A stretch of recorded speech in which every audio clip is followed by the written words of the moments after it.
be honest. But Mike, can he answer me on how did CORD and ODM brigade abandon Ruto? Because this thing has been said a number of times, again and again. I don't think it is fair to us. What is it that you expected CORD and ODM to do so that we appear not to have abandoned Ruto? Okay, probably what I would say is, Moses Kuria says, he's saying it now. Probably it was common knowledge even then. But ODM wrote a letter to The Hague. The letter is in public domain. And the issue was, this was your comrade. A comrade who was in ODM. We worked together. So because of time, yes. What should ODM do so that they've not abandoned their comrade? For the first time, I would say, actually even for the last time, that yes, they should come out and say... Come out? They should come out. As in we are requesting actually Honorable Raila Odinga to come out and say what part did he play in fixing?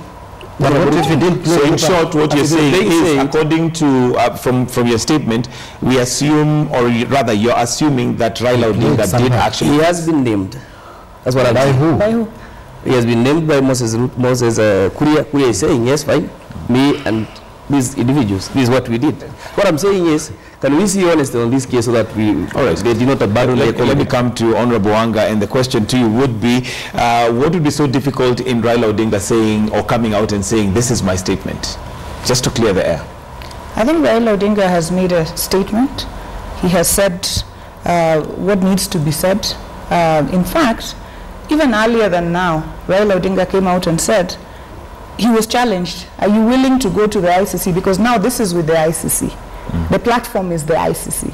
Are you willing to go and testify at the ICC as far as defending William Ruto is concerned? And he said, I am willing.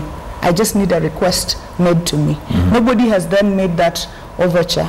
But when we come and quote Moses Kuria as an authority, having named Raila, then I think it's really not the place to be. Because we know who Moses Kuria was working for during that period. I think it is very clear that Moses Kuria was actually working for Uhuru Kenyatta as his political assistant at Baden Powell. So if he acted and if he procured witnesses, then he must have been doing it on behalf of his boss. So to come around and say that Moses Kuria was working with Raila Odinga, it makes nonsense. I mean, it doesn't make any you know, you can fool some people sometimes, but you cannot fool all the people all the time. All right, give me your closing comments because we are out of time. Maybe your closing comments, and I'll come to you, Madam Beatrice Elachi, for your closing comments. My closing comment is this. This is an important issue. Nobody wants our innocent Kenyans charged in The Hague. We do not want bad, even as CORD and ODM, for William Ruto and Joshua Arap Sang. Let us sober up.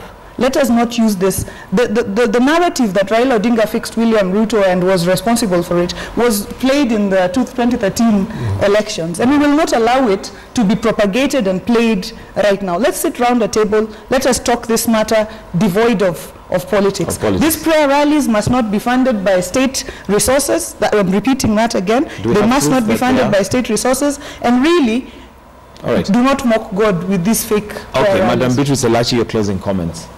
First of all, I go for the prayer meetings. We have never been funded by the